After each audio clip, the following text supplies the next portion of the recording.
Permítame, manténgase en comunión mientras yo voto lo que me. Ya, gracias. Que Dios continúe bendiciendo a nuestra pastora. Le damos la gloria al Señor porque su presencia está en este lugar. Y me gustaría que continuáramos en este mismo ambiente de adoración, entonando el himno Rey de Justicia.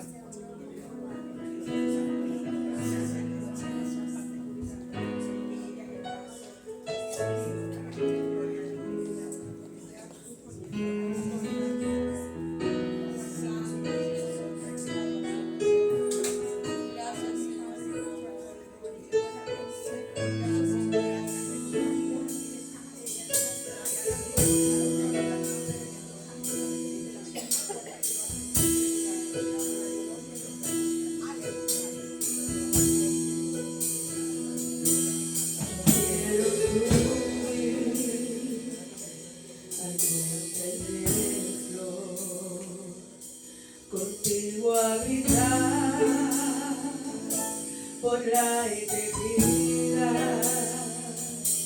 Tú abriste el camino que lleva hacia el Padre. Entregaste tu vida, derramaste tu sangre. Rey de justicia, Rey de verdad, Rey de salvación, Rey de salvación.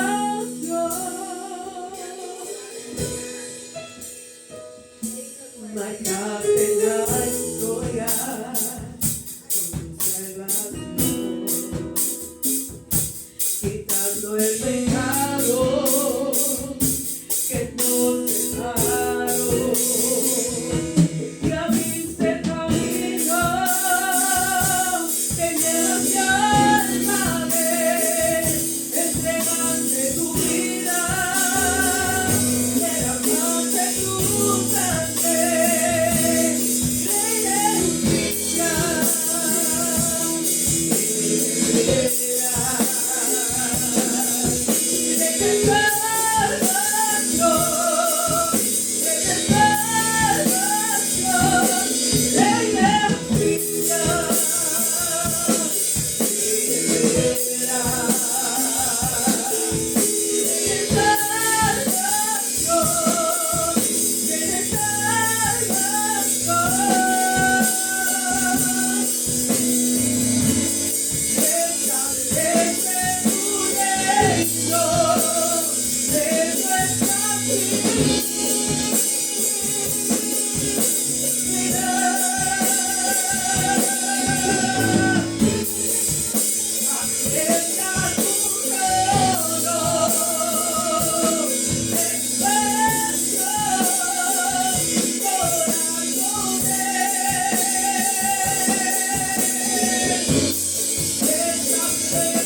abriste el camino que lleva hacia el Padre, entregaste tu vida, derramaste tu sangre. Amén, hasta que me falte, que el Señor le conceda bendiciones.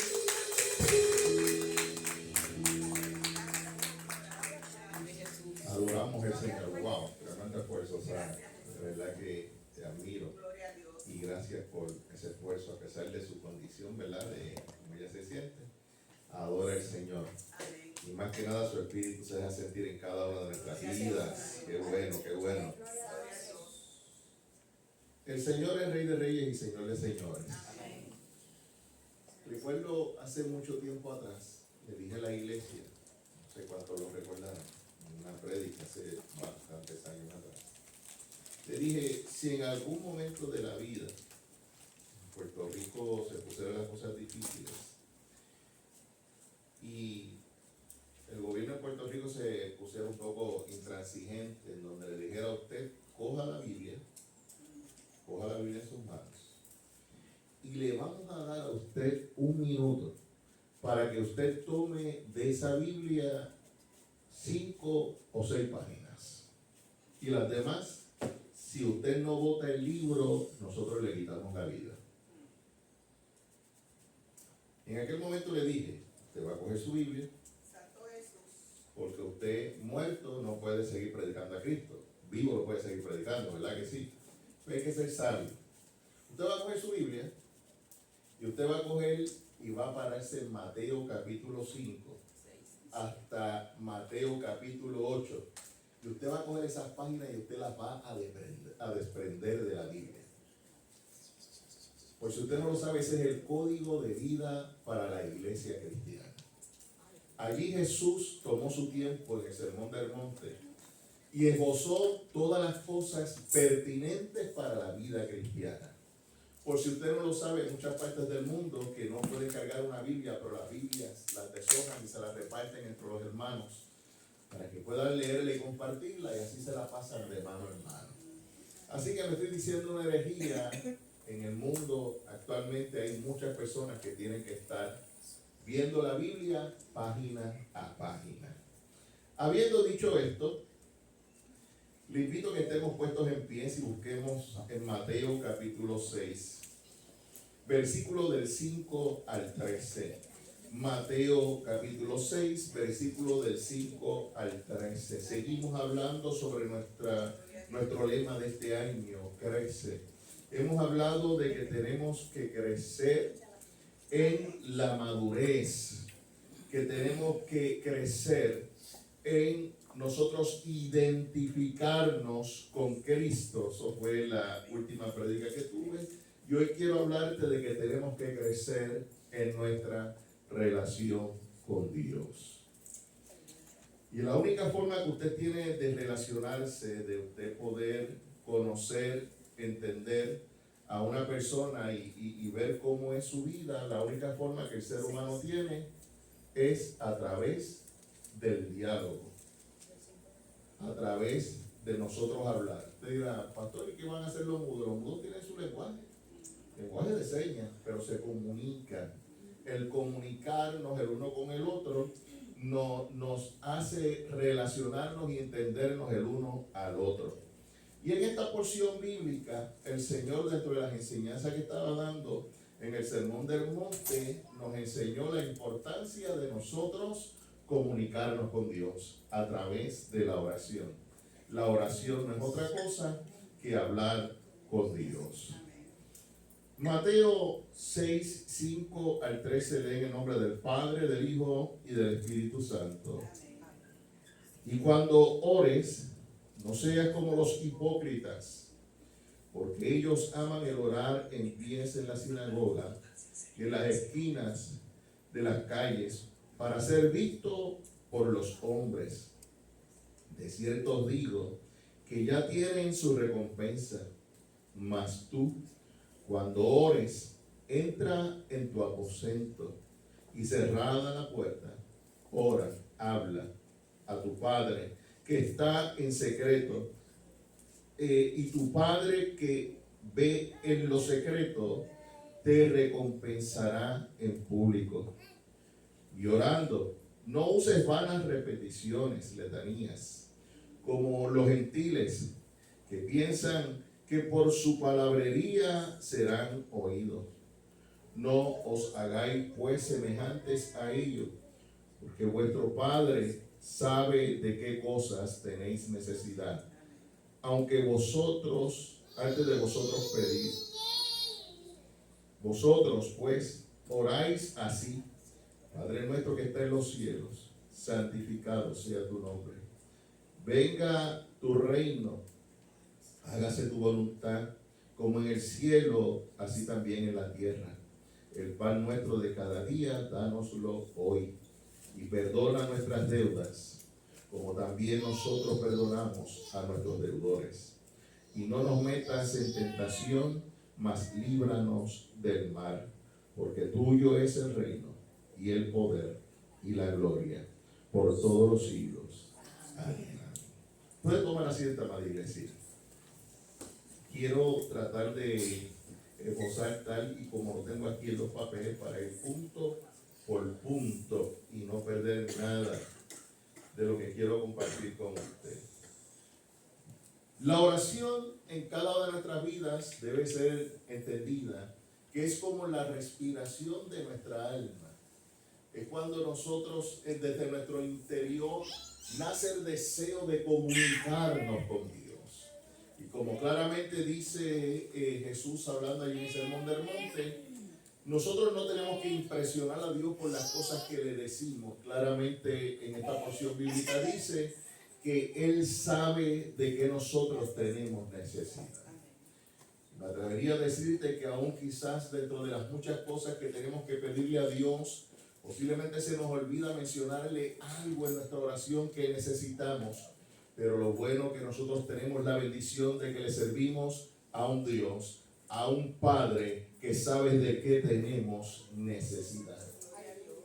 Nuestra relación con Dios debe ser una relación genuina. Para usted conocer una persona es importante que usted sea genuina con la persona. Usted no puede decir que usted es de una forma cuando realmente no lo es. Me llama la atención que hay una advertencia de Jesús a través de ese diálogo que vamos a tener con el Padre. Y Él nos hace una advertencia y nos dice: no sean hipócritas. Cuando nosotros escuchamos esta palabra viene del griego hipócritos. Y lo que nos está señalando es una persona que está formando parte de un acto. O sea que esa persona a la cual Jesús está diciendo hipócrita es una persona que no es genuina porque está actuando y está hablando sobre un libreto aprendido. O sea que a través de lo que él aprendió en el libreto y está haciendo una actuación, realmente no está reflejando lo que él piensa ni lo que él quiere decir, sino lo que un libreto le dice a él que tiene que decir, que tiene que actuar. Lo que el Señor Jesús quiere que nosotros entendamos es que nosotros nos debemos acercar a Dios no con una actuación. Escúcheme, nuestras lágrimas no mueven a Dios. Quizás nosotros lloramos y vemos a través de un niño, cuando el niño tiene el deseo de que le den algo, mayormente el niño, aunque no lo necesite, mayormente va a empezar a llorar y bota lágrimas. Quizás nosotros los adultos también lo hacemos, ¿verdad? Para tratar de conmover a la persona que le estamos pidiendo que nos dé algo y la persona no lo quiere dar. Las lágrimas estamos tratando de convencer a la persona que nosotros lo necesitamos. Nuestras lágrimas no van a mover a Dios. Dios sabe de qué tenemos necesidad. Lo que moverá a Dios es que nosotros le digamos desde la profundidad de nuestro corazón, no por una actuación, no por algo ficticio, sino por la realidad de nuestra vida. Yo no sé si a usted le ha pasado en muchas ocasiones que mientras nosotros estamos orando, nuestro espíritu se compunge. Y muchas veces nuestra oración cambia. ¿Por qué cambia? Porque el Espíritu Santo empieza a sacar esas palabras desde nuestro interior, desde nuestros adentros, para expresarlas a Dios. Por eso decimos que el alma respira, se libera cuando tiene la bendición de poder hablar con Dios. Me parece que lo que Jesús estaba plasmando en este momento es lo que él veía, lo que pasaba en las sinagogas. Muchas personas oraban, muchas personas clamaban, muchos gemían, muchos se rasgaban la ropa delante de Dios, pero Jesús en su espíritu podía visualizar que no eran cosas genuinas, sino que eran actuaciones de las personas para que las personas pudieran ver que a través de su oración elocuente eran personas que tenían una devoción muy grande con Dios. Le decía, no digas cosas fingidas, no digas cosas que no son reales. Él dice, estas personas aman el orar en las esquinas. Mire, muy raras veces usted podía ver un sacerdote o una persona que fuera judía orando fuera del templo o de una sinagoga. Mayormente ellos a las 9 de la mañana, al mediodía, a las 3 de la tarde, se reunían en la sinagoga o en el templo para poder hacer las oraciones, específicamente los sacerdotes. Y eran vistos por las personas, eran vistos no solamente por lo que decían, sino por su vestimenta. Y en muchas ocasiones, no sé si usted sabe, de que aún los mismos musulmanes cuando están en X o Y sitio, a la hora de la oración, no importa dónde ellos estén, sacan una sábana, la ponen en el piso, se arrodillan mirando hacia la mezquita y comienzan allí a dar su retórica, sus oraciones. Lo que Jesús está diciendo aquí es de que cada una de esas personas ya tienen su recompensa. La recompensa de ellos, ¿sabe usted cuál es? La de ser visto por los hombres.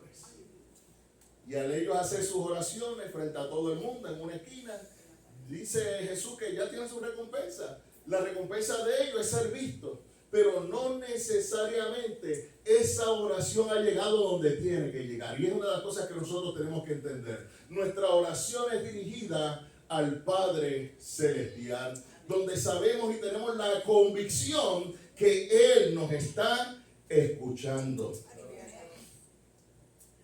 Otra cosa interesante en medio de lo que estamos analizando a través de esta porción bíblica es que el Señor dice que nosotros debemos entrar al aposento. Y quizás nosotros no tenemos la connotación de lo que es un aposento. No está hablando de que el aposento era un lugar dentro del templo, en el altar, en el lugar santo o santísimo. El aposento para los hebreos, dentro del griego, se llamaba tameión, el tameión. Y el tameión era un lugar muy apreciado por el pueblo hebreo, porque en ese lugar mayormente ellos ponían sus tesoros. No era un cuarto grande, no era un lugar grande, era un lugar estrecho.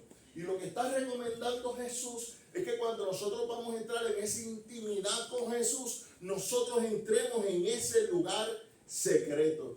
Fíjese que no te está diciendo cómo debe de ser, está diciendo que es el lugar secreto. ¿Por qué es un lugar secreto? Porque la mayoría del pueblo hebreo escondía todos sus tesoros en el tameión.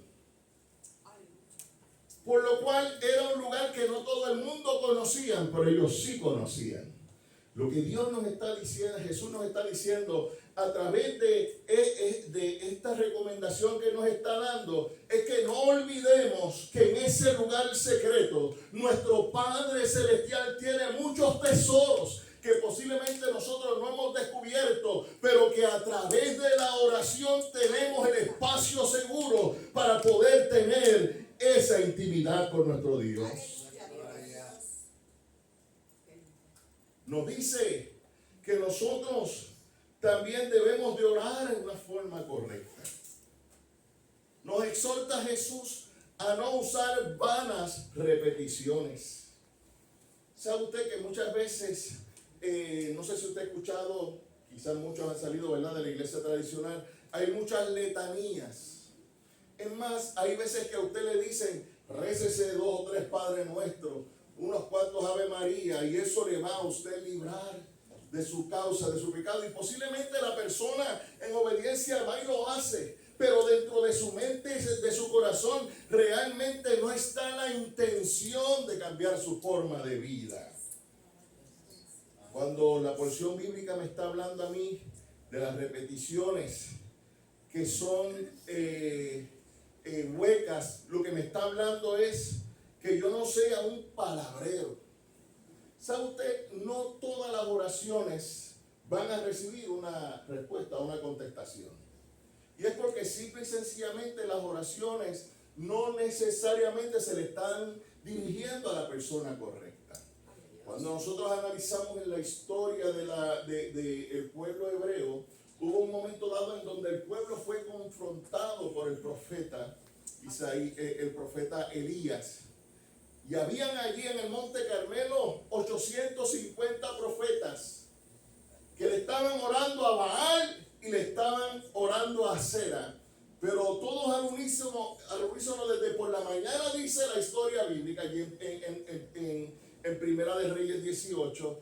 Allí cuenta la historia bíblica que ellos estuvieron desde por la mañana hasta mediodía orándole a Baal, a un Dios, pero ese Dios no les respondió. Dice que ellos rasgaban sus vestidos, ellos se hacían tajos para que saliera sangre, como para que ofrecer en sacrificio la petición, el deseo de que necesitaban que ese Dios les respondiera, pero ese Dios no respondió.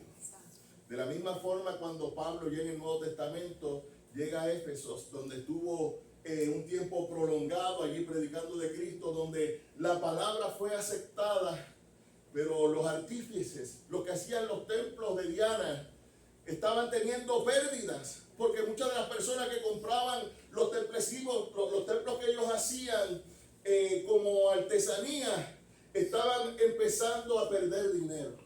Y ellos tomaron la decisión de levantar la voz en medio del pueblo, no porque les interesaba el pueblo, sino porque estaban perdiendo en sus ganancias. Amada iglesia Puerta de Refugio, tenemos que tener mucho cuidado que nosotros no estemos entregando nuestra vida espiritual por cosas vanas, por cosas vacías, por cosas que realmente no son atesorables dentro del reino de los cielos. Usted y yo tenemos que tener la convicción de que le estamos orando a un Dios que está escuchando nuestra información, nuestra oración.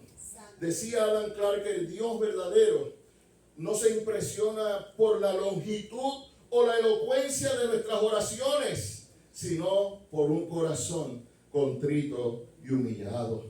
La oración requiere más del corazón que de nuestras palabras. Cuando nosotros entregamos nuestro corazón como una ofrenda agradable a Dios, el Espíritu nos va a ayudar a poder tener una comunicación genuina con nuestro Dios. No vamos a estar diciendo bla, bla, bla, bla, palabras que suenan bonitas, que retumban quizás en nuestra conciencia, pero que no están llegando a la presencia de Dios. La recomendación de Jesús es que nos dice: vosotros pues deben de orar de la siguiente forma. Jesús entonces introduce lo que es la oración modelo. Esta oración del Padre Nuestro, lo que está buscando y lo que Jesús nos quiere hacer ver es que nosotros estamos haciendo un diálogo que nos lleva a la unidad con un Padre Celestial, en donde nos enseña a nosotros la posición a quien nosotros le estamos dirigiendo nuestra oración, nuestra conversación. No le estamos hablando a cualquier persona, le estamos hablando al Padre Celestial que está por encima de nuestra circunstancia, por encima de nuestra enfermedad, por encima de nuestra necesidad. Y por eso reconozco que mi oración, mi petición, mi plática va dirigida a ti. Me uno contigo a través de esta plática y lo hago en una forma respetuosa, reverente, sobre todas las cosas con la confianza de que Él me está escuchando y sabiendo y entendiendo que mi plena dependencia no está en mis fuerzas, sino en las fuerzas de nuestro Padre Celestial. Esa oración que Jesús nos está diciendo es una oración que nos va a llevar no a la irreflexión, sino a la reflexión. Nos va a llevar a entender el momento y el tiempo que estamos viviendo y nos va a llevar a tener una relación con Dios desde la dimensión en donde estoy en la disposición de cambiar y quitar todo aquello que impide la comunicación con mi Padre Celestial. Gloria a Dios. Quizás mucha gente utiliza el Padre Nuestro como un fetiche, como un amuleto.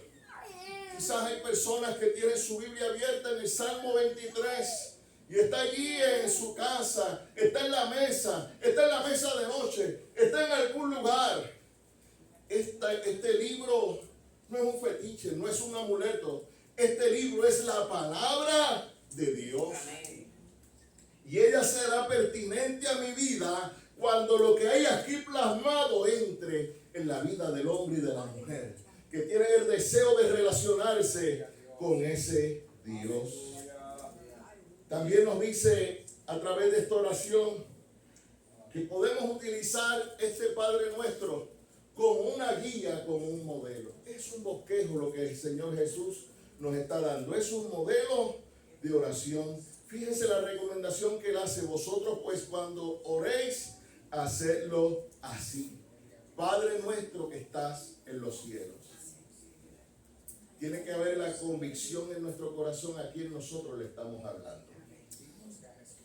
Estamos hablando de una persona que nosotros sabemos que puede hacer algo.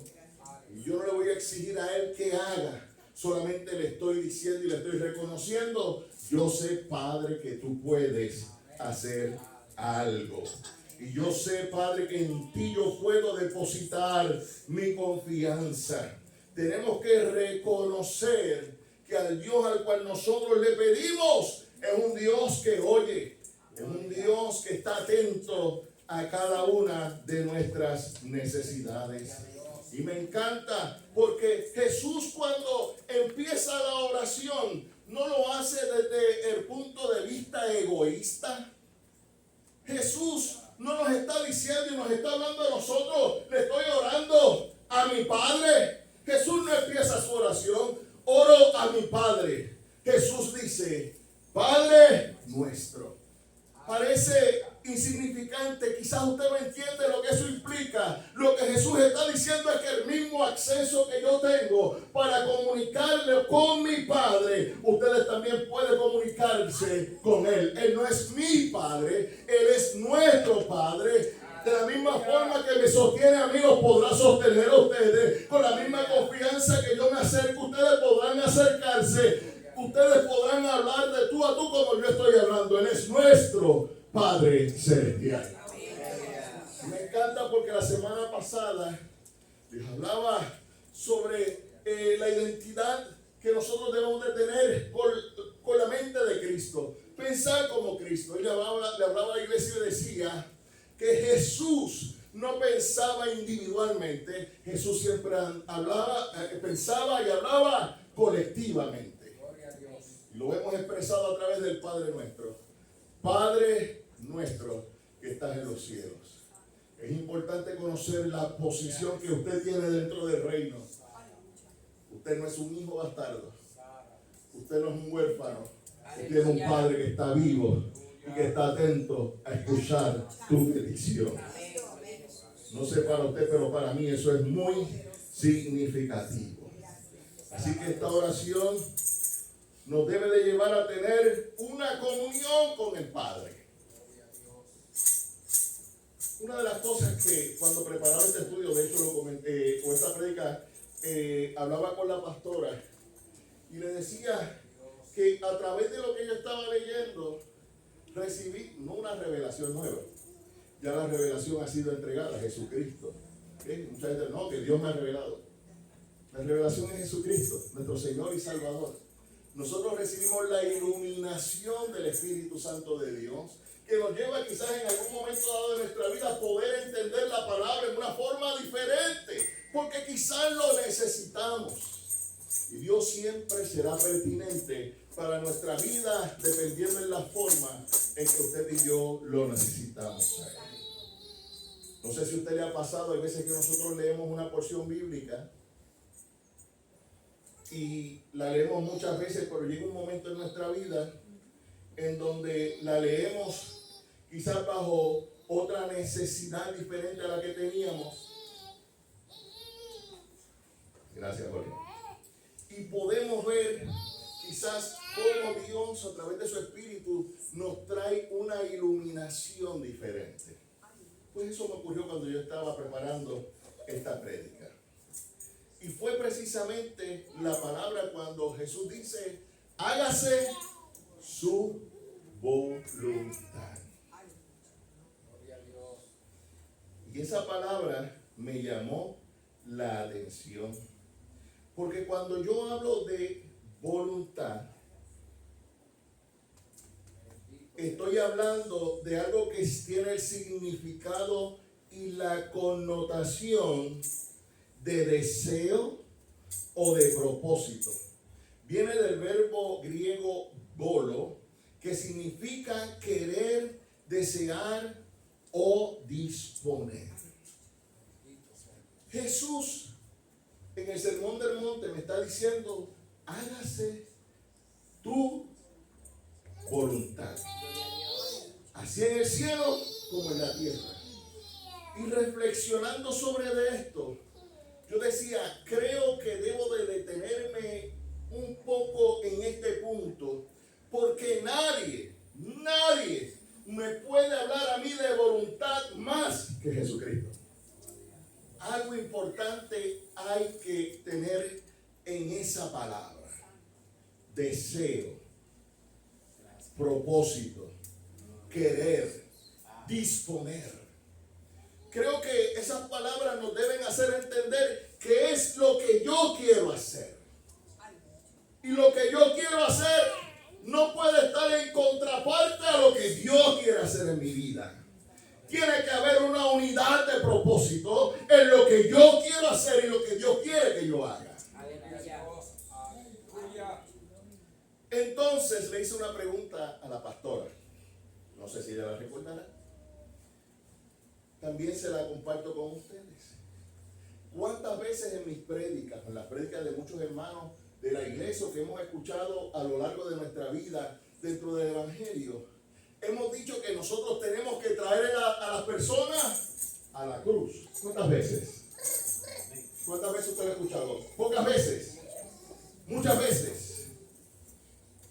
¿Muchas o pocas veces? Muchas. Por lo menos de mí lo debe haber escuchado muchas veces.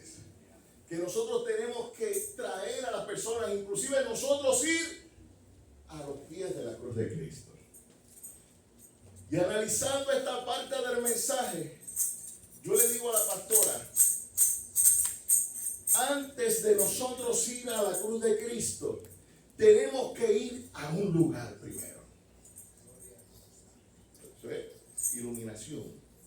Antes de ir a la cruz, yo debo de ir a un lugar antes que ir a la cruz. Y a través de esa palabra voluntad lo pude entender. Cuando analizo la vida de Jesús que me está diciendo, hágase tu voluntad, automáticamente en mi mente saqué a Jesús de la cruz y lo llevé a Getsemaní. Eso fue automático. Analizando esta parte de la prédica, saqué a Jesús de la cruz y lo llevé a Getsemaní. Cuando hablamos de Getsemaní, estamos hablando de la palabra Gad, que quiere decir lagar. Y también nosotros hablamos de la palabra Shemanim o Shemen, que quiere decir aceite. Jesús sale del aposento alto donde estaba compartiendo la cena del Señor y va a Getsemaní, que en definición lo que quiere decir es el lugar donde se prensa el aceite. Mi pregunta para usted en esta mañana es, ¿qué fue lo que Jesús hizo en Getsemaní? En 3 ocasiones Jesús se fue a orar con sus discípulos. Y de los 12 cogió a 3 de los íntimos y se fue a un lugar aparte. Y mientras él oraba agonizante, y eso aquí lo hemos explicado científicamente, que a través de tener unos pensamientos intensos, en donde había un sentimiento profundo, sus capilares explotaron y empezó a botar sangre, eso por una profunda concentración que él tenía en medio de su oración.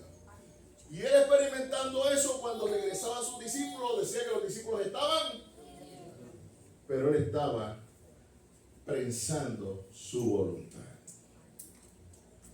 Y allí nos da una gran enseñanza y nos dice a través de la oración de Jesús: Padre, si es posible, pasa de mí esta copa, pero no se haga, que no sea mi propósito, que no sea mi pensar, que no sea mi destino, no sea lo que yo quiera hacer, sino que se haga. Entonces pude entender que muchas veces nosotros llegamos a la cruz y no entendemos el significado de la cruz, porque no hemos llegado a Getsemaní a prensar nuestra voluntad para que Él saque de nosotros no lo que queremos hacer, sino lo que Dios quiere que nosotros hagamos. Y cuando entendemos esa gran realidad de nuestra vida, que nuestra voluntad es prensada, es dejada allí en Getsemaní, entonces estamos preparados para venir a la cruz de Cristo para hacer su voluntad. Jesús ofrendó su voluntad en Getsemaní. En la cruz ganó nuestro perdón. Amada Iglesia Puerta de Refugio, lo que te estoy invitando es: sigamos en la cruz, pero por un espacio de nuestro tiempo, por favor, vayamos a Getsemaní a poder prensar las metas personales, a poder dejar en Getsemaní lo que no es de Dios. Y allí en Getsemaní vamos a tomar la voluntad de Dios y vamos a llevarla para ofrendarla en la cruz de Cristo. Nos sigue diciendo: el pan nuestro de cada día, dánoslo hoy.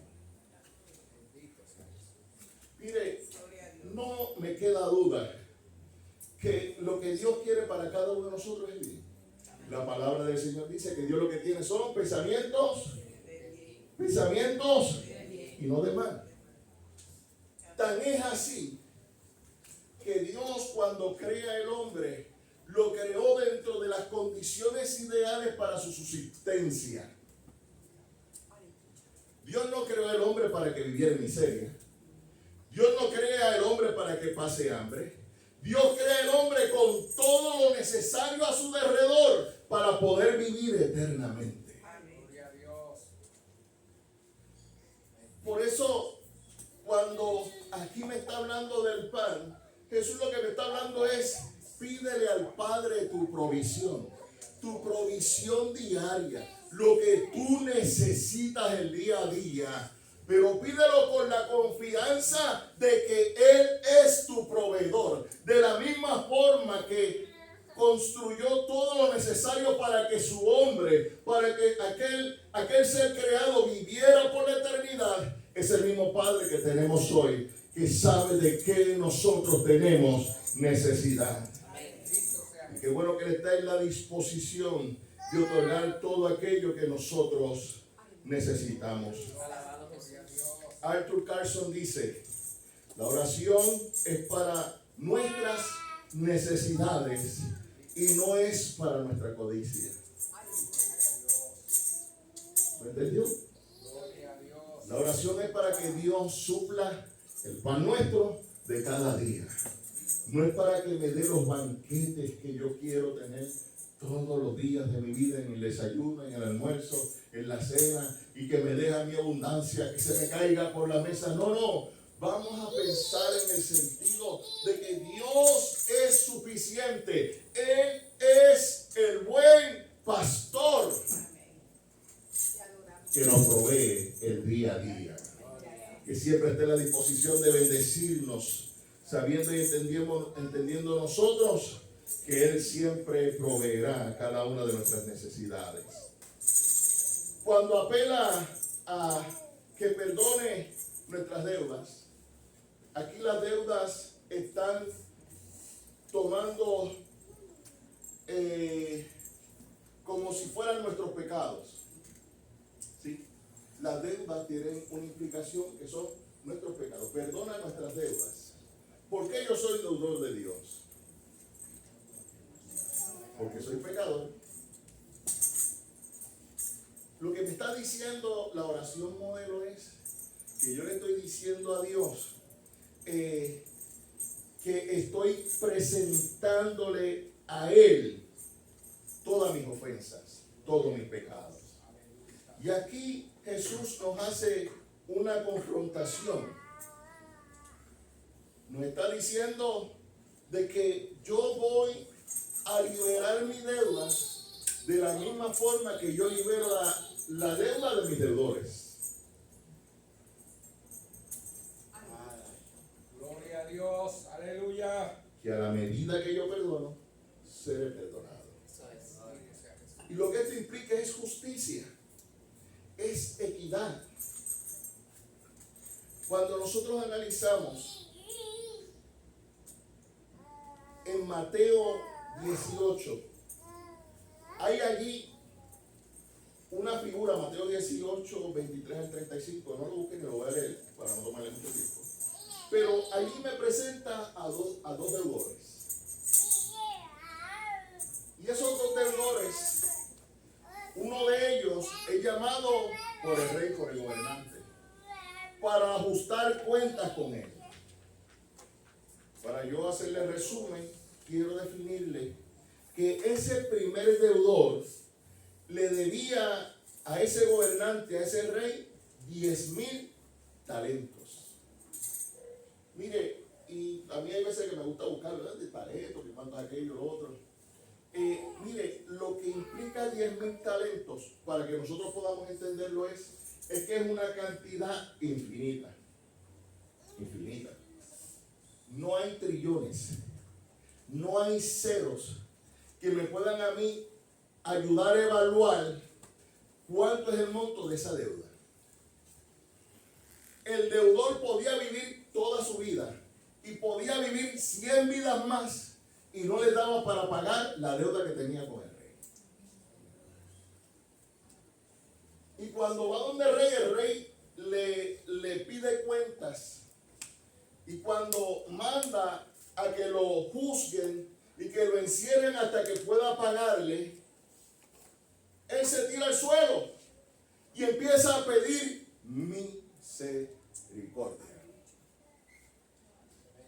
Le empieza a pedir a ese rey que le permita y le dé el espacio para poderle pagar lo que le debe. El rey sabiendo, el gobernante sabiendo, que ese hombre ni en esa vida, ni en toda su vida, iba a poder pagar la deuda. ¿Sabe usted lo que le dijo? Como yo soy rey y reconozco que tú tienes la incapacidad de pagarme la deuda, se me hace más fácil a mí perdonarla. Te la perdono. No me debes nada. Ese mismo hombre perdonado, dice la historia bíblica, que salió delante de la presencia del rey y miró a la calle y vio a Anderson Pérez. Y cogió a Anderson Pérez por el cuello y le dijo: págame lo que me debe. La historia dice que el hombre le debía 100 denarios. 100 denarios. Por si usted no lo recuerda, el pago de un día de trabajo era un denario. Quiere decir que a sumas possible, como dicen por ahí, este hombre le debía, como don Ramón, le debía 3 meses de renta. 3 meses de renta de trabajo a ese hombre. Que le habían perdonado, no la vida de él, porque la historia bíblica dice que perdonó al hombre, perdonó a la esposa, perdonó a los hijos y perdonó las posesiones. Porque dentro de las leyes establecía que cuando una persona te debía algo, tú podías tomar a esa persona y su familia como esclavo, venderlo como esclavo. O sea que el rey no solamente lo perdonó a él, perdonó a la esposa y perdonó a sus hijos. Le perdonó todas sus posesiones. Pero este hombre, por 3 meses que le debía a este hombre, quería matarlo. imagino que le entró a Bimbas. Y dijo, y te voy a mandar a encerrar para que allí cuando me pagues te voy a dejar salir. Dice la historia bíblica que los consiervos de ese hombre, me encanta esa palabra que utilizan, consiervos. Fíjense que lo posiciona al mismo nivel a todos. Todos son consiervos. Tenían un gobernante, pero todos los demás son consiervos. Y dice que los demás consiervos de él se indignaron. Se indignaron. Porque no podían entender cómo era posible que hace unos minutos atrás a ese hombre le habían perdonado la vida y él quería acabar con la vida del prójimo que no debía una ínfima parte de lo que él debía y fue perdonada. Bendito sea Dios. Ay, Aleluya. qué bueno que está sentado. Oh, gloria a Dios. Mi alma te alaba, Jesús. Bendito sea Dios. Cuando nos toca a nosotros juzgar al prójimo, utilizamos la vara, el fuerte, el látigo, pero el látigo con las bolas de plomo y por el otro lado con los garfios de hueso. O sea, primero te doy, como dice a Jesús, para aflojarte la carne, después te tiro con los garfios para arrancarte el pellejo, el cuero, porque quiero ver el hueso tuyo, botando sangre ahí, por todo lo que tú me debes, todo lo que tú has hecho. Cuando estoy analizando esa parte del mensaje,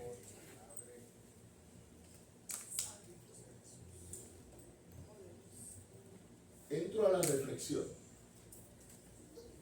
Pienso, porque dije que en la oración tenemos que ser genuinos, no ficticios, no estamos actuando, estamos desnudos. Por más vestido de humildad que tú estés, cuando tú estás orando, estás desnudo delante de Dios. Desnudo. Pienso y digo, Aleluya. ¿cuánto Dios me ha perdonado a mí? ¿Cuánto Dios me ha perdonado? Quizás lo que yo no le perdono a Jorge, lo que no le perdono a Mirna, si nosotros nos vamos a un juicio, digo que estamos hablando figuradamente, ¿verdad? Yo creo que yo le debo a ellos, yo no me debo a mí. Pudiéramos decir que lo que ellos me deben a mí es nada en comparación a lo que Dios me ha perdonado. El reino de Dios es justicia, es verdad, es equidad. Y lo menos que Dios espera de nosotros es que vivamos una vida justa, de justicia. Que antes de yo juzgar al prójimo, me juzgue a mí primero. Antes de mirar la paja del prójimo, mire la vida que yo tengo. Y se supone que yo me ubique y me posicione como si yo fuera Jesús. Jesús es ese rey que ha perdonado todas nuestras transgresiones. Ni en esta vida, ni en la otra, ni la porvenir le pudiéramos pagar a Dios por nuestros pecados. Pero Jesús simple y sencillamente nos perdonó. Y ahora lo que el reino de los cielos espera es que aquellos que han recibido el beneficio del perdón aprendan a perdonar a aquel que le ofende.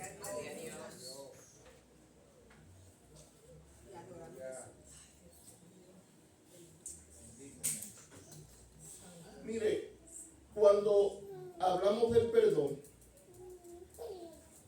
nosotros estamos hablando de libertad. Cuando usted no perdona, usted es esclavo de resentimiento, de rencor, de la raíz de amargura. Posiblemente a la persona que le ofendió a usted ni sabe que usted le ofendió, ni sabe que él le debe a usted. Usted vive una vida amargada cuando la persona que usted entiende que es el ofensor vive tranquilamente. Y usted allá en el asiento se sienta y dice, ese desgraciado, esa desgraciada, con todo lo que me ha hecho, y miren cómo está, qué hipócrita, qué infeliz es. No nos damos cuenta que los infelices somos nosotros. Los que en vez de perdonar como nos perdonaron, le hemos dado espacio al resentimiento y al odio.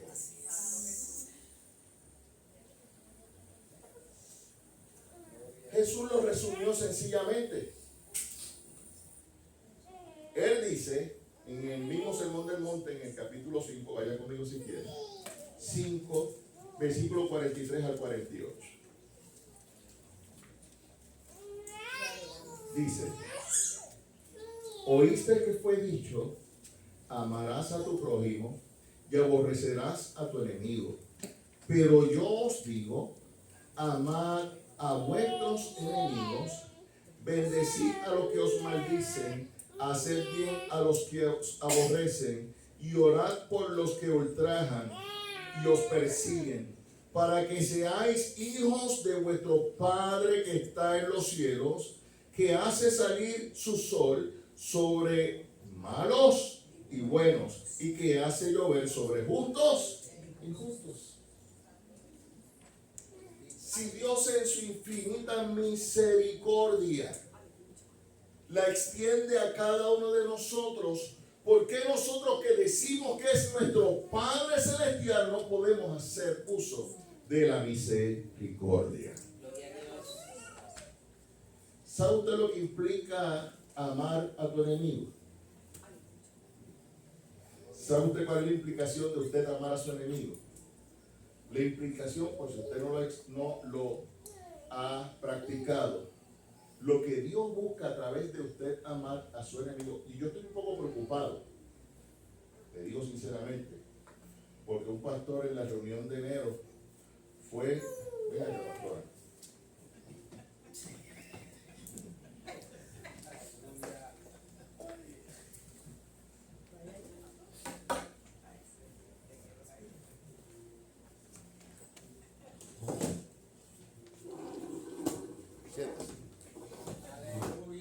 yo estaba sentado en la mesa junto a muchos compañeros que me estaban ayudando a recaudar las cuotas en el concilio. Y se me acercó un varón por la parte de atrás. Eso así. Anderson, yo te amo. Te amo. Te amo. Ya. Se aprovechen. Se aprovechen. Un aplauso a la pastora. Dale, un aplauso a la pastora por su gran actuación.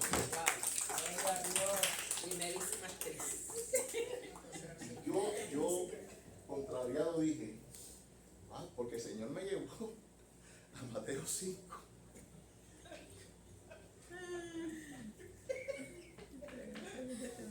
Dice, ¿me ama porque me considera su enemigo? ¿O porque realmente me ama? Gloria a Dios.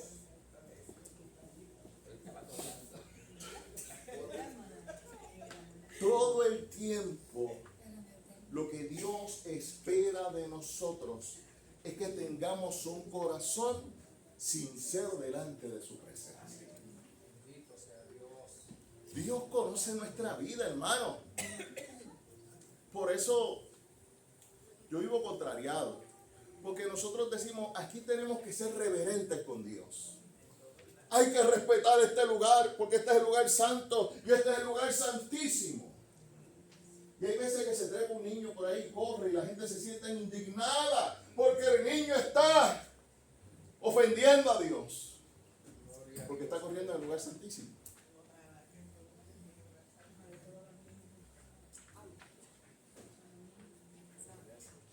Pero ¿y cómo es la vida de la persona?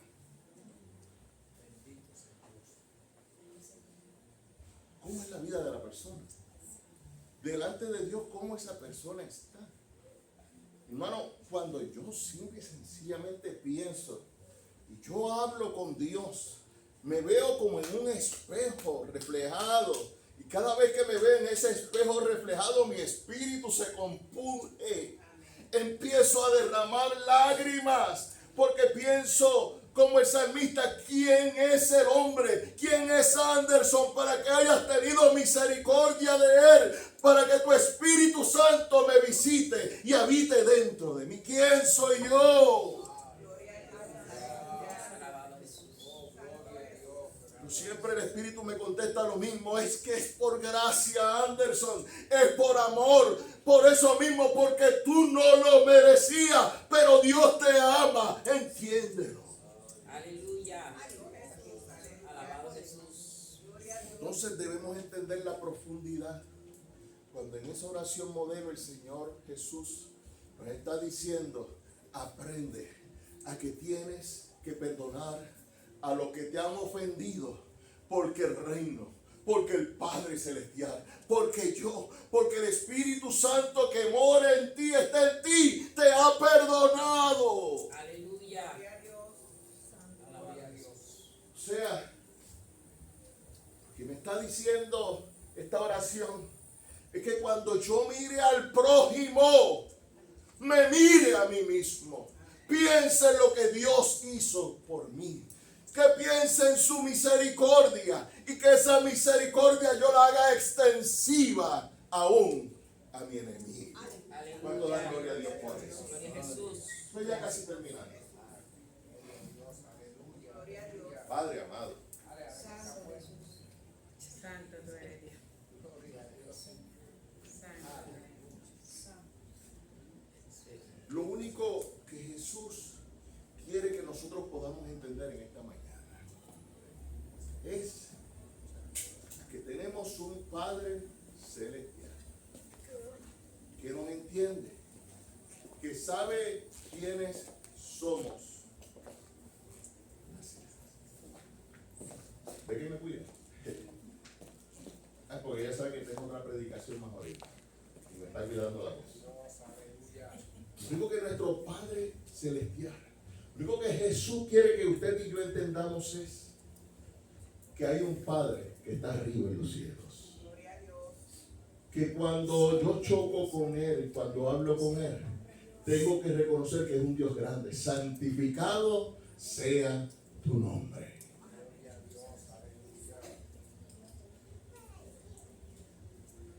Y como Él es santo, en medio de mi imperfección humana, tengo el acceso para poder comunicarme con Él. Y Él quiere que yo lo haga con un corazón sincero, no con un corazón lleno de actuaciones aprendidas, de letanías aprendidas, de repeticiones vanas, de bla, bla, bla, sino con un corazón que reconoce que ha recibido la misericordia de Dios. Y estoy presentando al Padre un corazón sin rencor y sin raíz de amargura. Gloria a Dios. Que en esta mañana podamos entender que a través de este Padre nuestro, el Señor Jesús nos ha dejado un modelo en donde nos posiciona delante de un Padre celestial que conoce mis necesidades, que conoce mi vida, pero que a través de Getsemaní yo he aprendido a someter mi voluntad. Y eso me ha dado el espacio para ir a la cruz de Cristo a poder aceptar su perdón. Gloria a Dios. En esta mañana, iglesia, tenga la tranquilidad y la seguridad de que hay un Padre celestial que está pendiente de nuestras necesidades. No compares a ese Padre celestial con el Padre terrenal que quizás muchos han tenido o hemos tenido, que no nos han dado buen ejemplo, buenas enseñanzas, quizás no nos han dado nada terrenalmente hablando, pero hay un Padre nuestro que está en el cielo. Amén. Gloria a Jesús. Señor Jesús, Padre nuestro que estás en los cielos, he compartido la palabra que tú has puesto en mi corazón. Gracias te doy a ti, Jesús, porque nos has enseñado a que tenemos la oportunidad de relacionarnos, no con tu Padre, sino con nuestro Padre. Nos han enseñado que nosotros formamos parte de esa familia, que también nosotros somos hijos. Como hijos nos acercamos confiadamente a nuestro Padre Celestial. Permite que si algunos están a la distancia, quizás a punto de comer algarroba, quizás sea el momento de volver en sí y recordar que en la casa de mi Padre Celestial hay moradas para mí, hay provisión para mí, hay alimento para mí, que en tu casa hay perdón para mis pecados. En tu nombre damos gracias, Señor.